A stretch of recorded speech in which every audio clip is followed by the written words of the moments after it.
All right, well, welcome back to another extra segment, and this is going to be sort of all about the Arizona trip, and of course, I have some fun stuff to share about it, and like some of the things that happened along the way. So, yeah. But first, of course, as tradition, um, again, it's been another long day, so let me. Oh yeah. Cheers. Ooh, that's good. Actually, first things first. Something has arrived. This is my metal print of my screech owl from Fort Collins. Um, it's larger than I thought. It's a little unwieldy. And again, I'm not sure where I'm going to put it.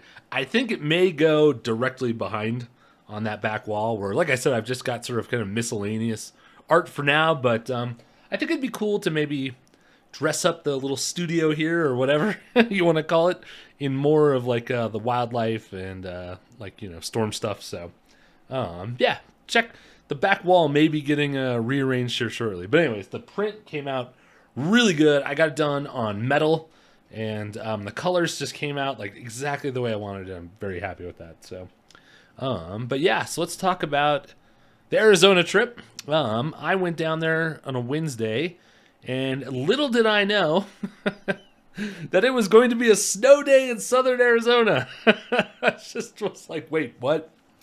And yeah, I got down there Wednesday afternoon, and my parents picked me up from the airport, and we went to their place, and they just had the news on, and they were talking about winter weather advisories for the area, and I was like, wait. Is that for like right here, like Tucson? They're like, oh yeah, it may snow tonight, and I'm like, what the hell's this? And it did. It did not snow much, but still very, I think, unusual for that area. The people down there were very, very perplexed. Oh goodness, yeah, it was something. Like the next morning when I woke up, there was a little bit of accumulation, but then that very next day it got back into like the upper 50s or like lower 60s, and it all melted away. But still, it was very cool to see. And in the video, you saw that we went out that next day and got some shots of all the snow that were on the Santa Rita Mountains, which again, yeah, pretty rare for that area. But that was a pretty fun start to the trip. And when I originally booked this back in like November or December or whatever, I was just like, oh man, it's gonna be great to go down there, and probably gonna be like 80. It'll be nice to get into some like t-shirt and shorts. And no, I was in a jacket and pants and long sleeves the whole time. There was definitely no shorts wearing going on down there. But yeah, it was an interesting start to the trip for sure. And yeah, my parents are in Green Valley, which is south of Tucson, and it's a little retirement place. It's very nice. But yeah, so that very first, that next day after it snowed, we went out to just some couple parks that were close by to Green Valley. It was that Desert Meadows Park, and then we went to historic Canoa Ranch, and I shot a bunch of video on my Sony, on my A1, of the great egret that you saw in there, and the great blue heron, the grumpy heron, as I call him. He was great, and yeah, I was like, great, this is making some awesome shots, and we're literally like 10 minutes away. And that night, basically, I put a little thing in the video where it said that a lot of my footage from this first day was lost due to a bad hard drive, or I don't know what was going on. But I usually, when I travel, I have a little iPad Pro, which I thought was a great little gadget I can run Photoshop on it, I can run Lightroom on it, and I have a little hub that I can plug my external hard drive in. And basically the way I do when I travel is I will go out and shoot all day, and then I come home and I plug the hard drive into the iPad, and then I transfer all the photos off the memory card onto the hard drive, basically sort of through the iPad. I never actually put anything on the iPad. It's always just to the hard drive. And that night, it just wasn't working. It wasn't reading the hard drive right. And I was like, this is weird. Like, what am I going to do here? And so fortunately, I used my dad's laptop and just moved the files that way. And it was weird though because it had never not worked, and to all of a sudden have it not work, it was a little odd. So of course, little did I know when I got home from the trip, like 4 or 5 days later, I got my hard drive and put it on back onto my computer and was like, oh, I want to go look at some of the footage, and everything was gone. It was not there. So I had to, of course, I'm freaking out because it was like all 3 main days that we went out. Photos are gone, the videos are gone, everything is gone. And I'm just like, oh no, I've lost everything. And I rebooted my computer, and then the folders, at least the photos, came back for some reason. I don't know what was going on, but the video files are gone. And so I was frantic, and I did some research to be like, hey, why do videos disappear off a hard drive? And all the advice online was to run some data recovery programs. So I downloaded one, and that actually worked, in that I was able to pull probably about 60% of the videos back from the memory card that I had plugged into my computer, because that's where the videos were initially stored. And so it was able to see them, and I was able to save 2 of the 3 days worth of videos, most of the videos, and all of the photos were restored. So that was the most important part to me, because again, I am definitely a photographer first. But anyways, it has definitely made me think about sort of my travel setup. And I don't have a laptop. I mean, I have a laptop back there for work, but I mean, it's like a work laptop. For me, I have a pretty beefy PC that I'm actually recording this on. It is a gaming PC that I use to play games, so it is fully decked out, and this is what I do all my editing on.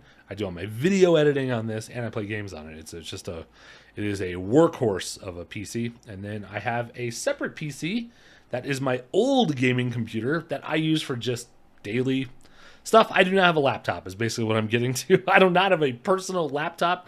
Because I've just been using the iPad. It's the iPad Pro. It's 2 years old, and it's always done. It's okay, but it's always been sort of a hassle. And now, that's it. I'm just gonna get my own laptop, just even if it's specifically for when I travel.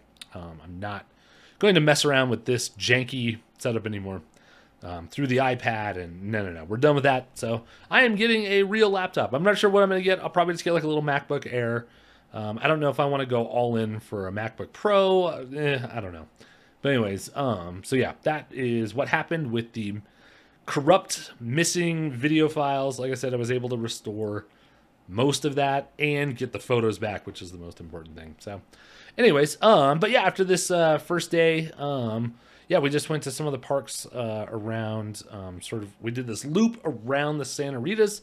So we did, Desert Valley, and then historic Canoa Ranch, and then we went way south, all the way to Nogales, almost to the Mexican border. It was 2 exits before you go to Mexico. And we went to Patagonia, Arizona, which is where I believe it's Peyton Center for Hummingbirds was. And it's just it almost seemed like a house that just had all these feeders set up, and there was tons of bird activity there. I did not see a lot of hummingbirds, but again, I think that mostly had to do with the snow.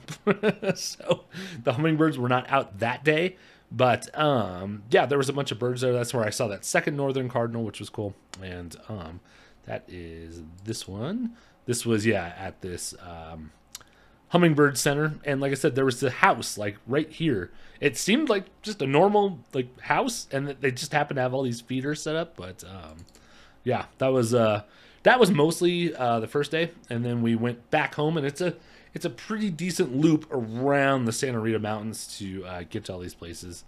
We went to a little town called Sonoita. They actually had a big brewery there, which was very weird because it's a very small town. And my dad had said, oh yeah, there's a brewery in Sonoita. And I was like, Okay, yeah, I'm down. Like we were gonna go there for lunch, and we pull in this little town. It's just like this little teeny town. Like you would go through like off the highway. It's like a highway sort of like town where it's just so small. It's got like a few gas stations, and then it's got this big, modern, awesome brew pub.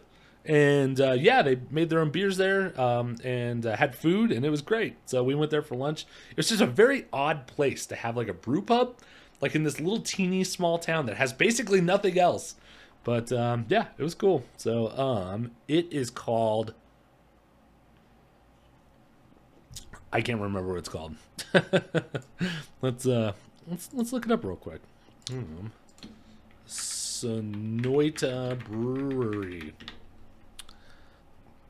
Copper Brothel Brewery. Yep, this is it. Yep, this was it. Yeah, cool place. So if you're ever in Southern Arizona, like way Southern Arizona, and you're looking for a beer, hit these guys up. They got good food too. Yeah, this is good. It's good. Yeah, I had the Mexican cream ale, and then I had their saison, which was the saison was okay, but the Mexican cream ale was good. In fact, I took a growler home. But anyway, so yeah, that pretty much ended the first day, and yeah, then we went to the next day. We did the Sandhill Cranes in Wilcox, which was crazy. We were driving down there, and sort of the idea is you either get there really early in the morning because that's when they all fly away and leave because they go forage in the morning, and then they all come back right around lunchtime. So that was our play. We're like, yeah, we're not going all the way down there at like 6 in the morning, but could we be there by like 11:30? Yeah, we could do that.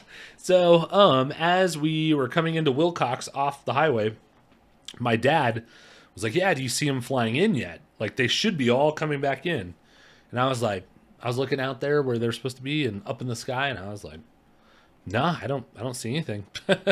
My dad's like, okay, well, just keep an eye out. And then as we got a little bit closer, all of a sudden I see all these little black dots in the sky. And I'm like, oh, I was like, oh my God, there they all are. They're all flying in. And so we're like, great, perfect timing. So we, they actually have like a little crane observatory. It's this platform where you can go up and you get a pretty good view of them. But then there's also a little dirt road that you can walk down that takes you really close to them. So that's where all the video footage came from of the Sandhill Cranes. We estimated we were kind of trying to block a chunk of them off and like get a good count, and then we could like kind of assess how many, like make a remotely decent like guess on the amount of cranes, and we estimated about 750 to either to about 1,000. Probably on the higher end of that, probably closer to 1,000. But yeah, it was crazy, and obviously, if you saw the video, you see all the noise they make and just all of them flying in. It was a very difficult scene to photograph because there's so many of them. Like, what do you focus on? There's no way to focus on like an individual crane because there's just so many of them right there. So I think my photos, I was just trying to, I guess, capture the chaos, and I just went as wide as I could to try to get as many of them, try all coming in for landing as I could.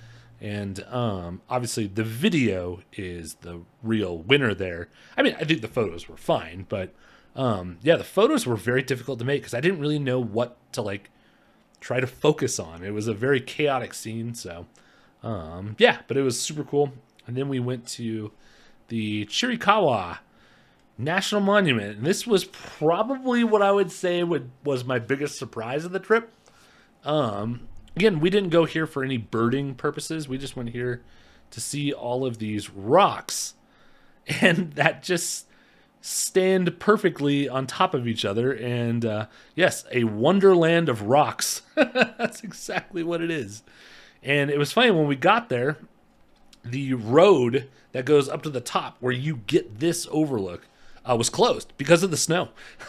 So they were up there plowing the road, and they were basically the park rangers that were there were like, yeah, they're plowing it right now. You know, if you hang out like 20 minutes yeah, road will probably be open. And we're like, oh, wow, okay, it's like 20 minutes. Like, yeah, of course, we'll hang out.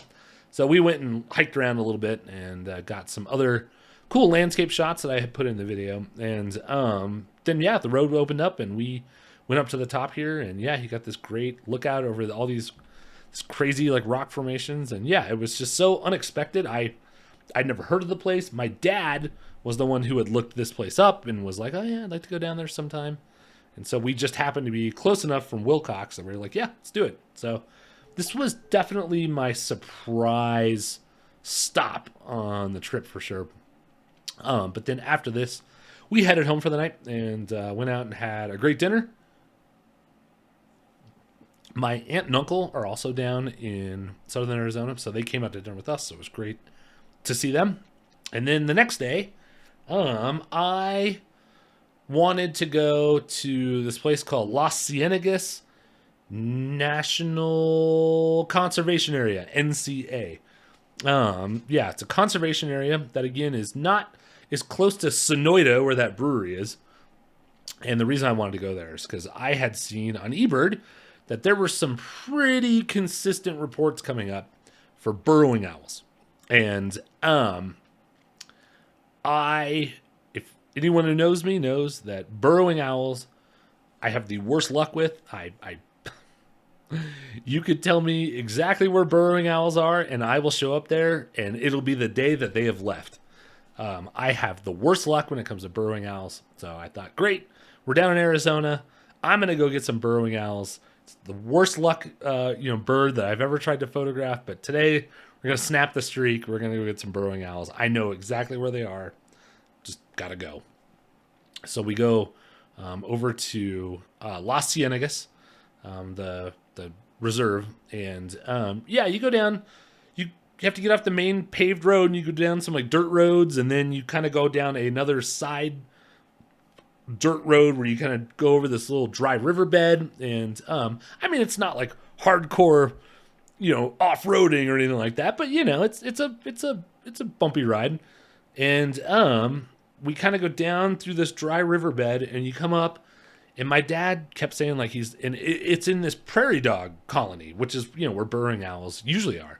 So they take over some of the prairie dog burrows. And my dad's like, so where are we going? I was like, well, there's supposed to be a prairie dog colony around here somewhere. Like, I think it's going to be pretty obvious when we see it.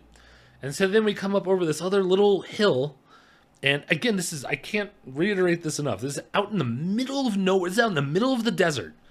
And as we come up over this hill, all of a sudden, there's like 15, 20 cars all parked, and there's all these tents set up. It's like out here in the middle, there's all these people. And my dad is like, what is this? You would almost think that you just happened to come upon like a cult. what is going on out here in the middle of the desert? There's all these people. And my dad is like, well, what should I do? And I was like, well, just keep driving. Like, according to the map, we're really close to where this prairie dog colony is supposed to be. And so we drive, and my dad's like, okay. And so we kind of drive past where all these people were camping out in the desert. Like, again, it was so weird. And I noticed one guy was kind of walking down the road, and he was carrying a cage. And in the cage was prairie dogs. And I was like, okay, well, he's got prairie dogs in a cage. And I'm like, wait a minute. I'm like, what is going on out here? And so as we rolled by, I put the window down, and I was like, hey, what are you doing with that prairie dog? And he's like, eating it.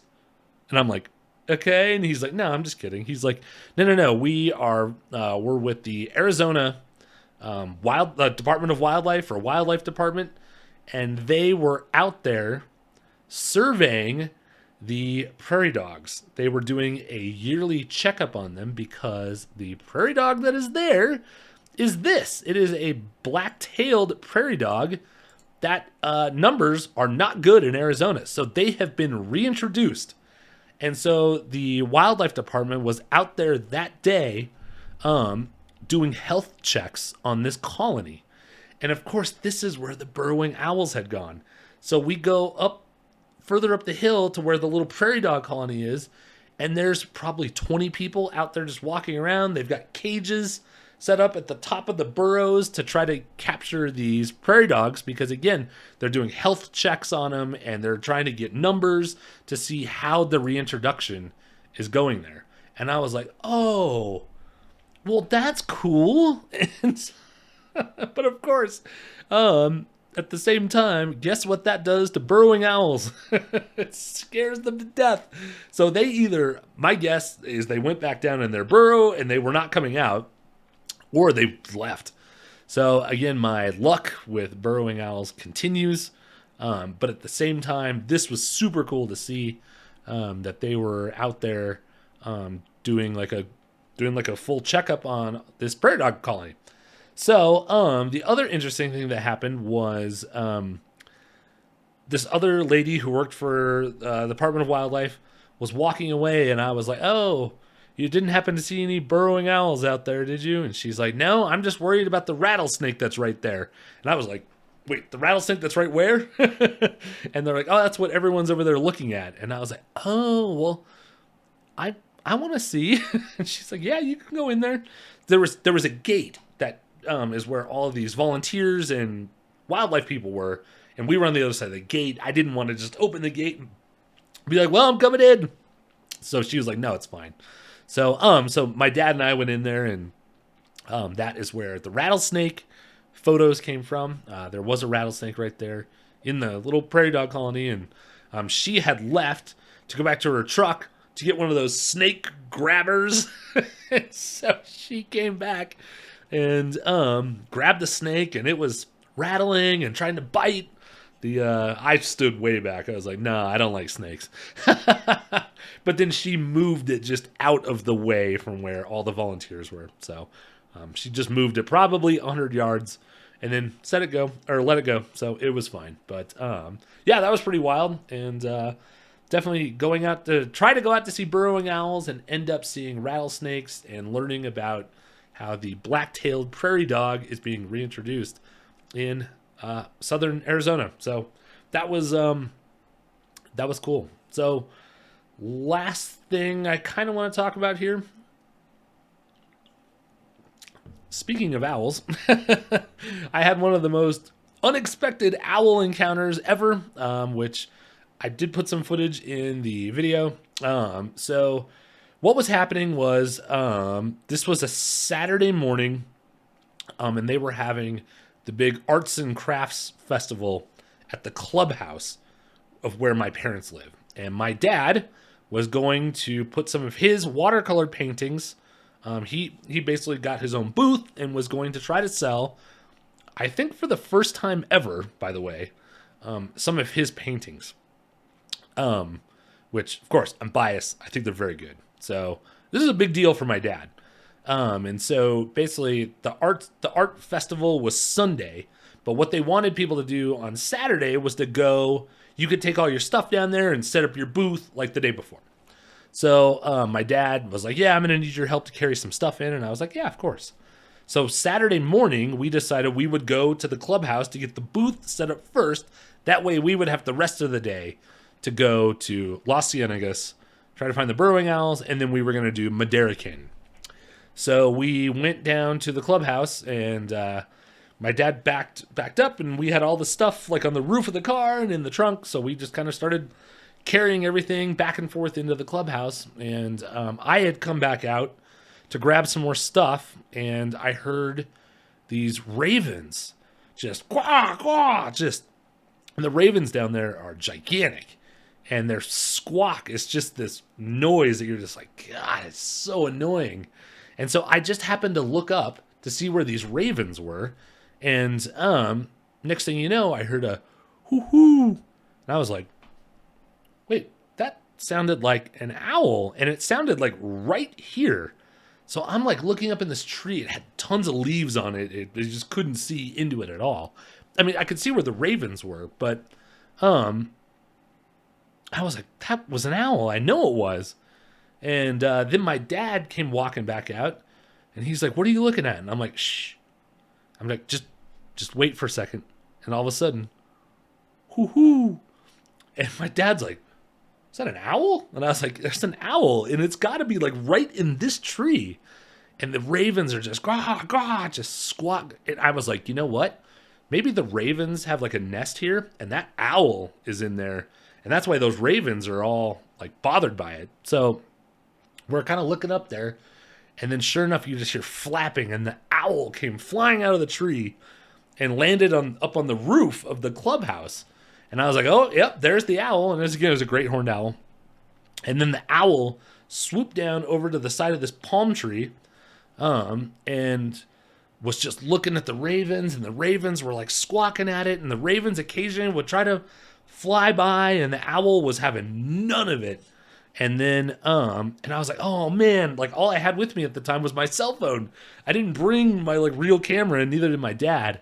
And of course, this clubhouse is about 30 seconds away from their place. So I was like, well, we should go back to the house and get like our real cameras and then come back. And so we're like, yeah, it's a good idea. So we go back to the house, get our cameras, and come back. And I think we must have been gone maybe 3-4 minutes. And the owl is gone. I was like, oh man. But the ravens are gone too. And I was like, yeah, the ravens did not like that owl being here. And I was like, yeah, I wonder if the owl or the ravens actually have like a nest like in this tree, and they were just protecting the nest, or I don't know. But wow, that was wild. And my dad was like, okay, well, I'm gonna go back into the clubhouse to finish setting up this booth. And I was like, yeah, I'm gonna stay out here and look for the owl. And so he goes back inside, and I'm like looking up through all the trees, and all of a sudden I hear like the leaves rustling in this other tree that I wasn't even looking at. And so I'm like, oh, what is that? So I look over and look up, and there was the other owl, and it was the mom owl on the nest in this palm tree. And I was like, oh, now I get what was happening. So it was the ravens that were coming for the owl nest. And Dad Owl had jumped out of the tree and basically told the ravens to F off. And Mom was sitting on the nest. And so it was in this palm tree. It was literally right next to the clubhouse at my parents' like retirement community. So yeah, it was crazy. And so my dad came back out, and I was like, I have figured out what's going on. And so I point out the nest, and my dad's like, oh. So anyways, they've got this great horned owl nest right next to their house, which was so unexpected because again, I was like, well, we're going to have to go out to the desert for burrowing owls, or we're going to have to go over to this desert for maybe a short-eared owl, which was also a miss, by the way. We tried. But anyways, yeah, so that was the unexpected owl story and how that all went down. And again, just, man, what are the odds that I love owls and there's one just comes into my life like that? It's crazy. So, but yeah, we also, we went to Madera Canyon, which I know is a birding mecca hotspot. It was not the day we went. Yeah, it was pretty dead. I think the weather, the snow has really affected what you might expect to see there. It was a really tame day the day we went. I mean, it's beautiful. It's definitely worth just driving up there regardless of whether you're going to see birds or not. It's a beautiful area. But yeah, up at the lodge, they didn't even have hummingbird feeders up. The feeders that were up, it was just your usual stuff. I mean, you saw the photos of some like lesser goldfinches, and there was a Mexican jay, which was cool. But nothing out of the ordinary at all. In fact, I think I saw one hummingbird the whole day. And yeah, I think the weather really affected, because it was still so close to when we got snow, that I think that really affected what was there that day. So just, again, unfortunate timing on my part. But yeah, Madera Canyon was one of the rare misses on the trip. So, but anyways, and then yeah, Sunday morning was the arts festival. So I shot a little video there, and then basically from the art festival. My mom drove me straight back to the airport, and I flew home Sunday afternoon. So, yeah, that's the trip, and it was awesome. And I think I made some pretty good photos out there, and yeah, it was really cool. The Sandhill Cranes was awesome. To see that whole, just like all that chaos was great. I really liked the Great Egret at Historic Canoa Ranch. That was another favorite sort of thing for me there. And the owl, the Great Horned Owl Nest, the Unexpected Owl, and then yeah, the Chiricahua National Monument just was so unexpected with all these stacked rocks. It was so cool. But anyways, yeah, that's going to be the end of this video. So thanks again for watching, and yeah, I've got a new audio recorder that I am going to try to head out this weekend and get dialed in and start recording some hopefully better sounding field sort of audio when I'm out making my videos. So that's something that I'm going to try to get to this weekend. So hopefully, yeah, it'll make some interesting stuff to make a video out of, and that'll be coming soon. I also would like to get a video of my dad doing one of his watercolor paintings and just like his whole process and like kind of what he goes through, and do a cool time lapse of him actually painting. And I think that would be really interesting. And I think that'd be cool. So, anyways, yeah, thanks for watching, and I'll see you on the next one.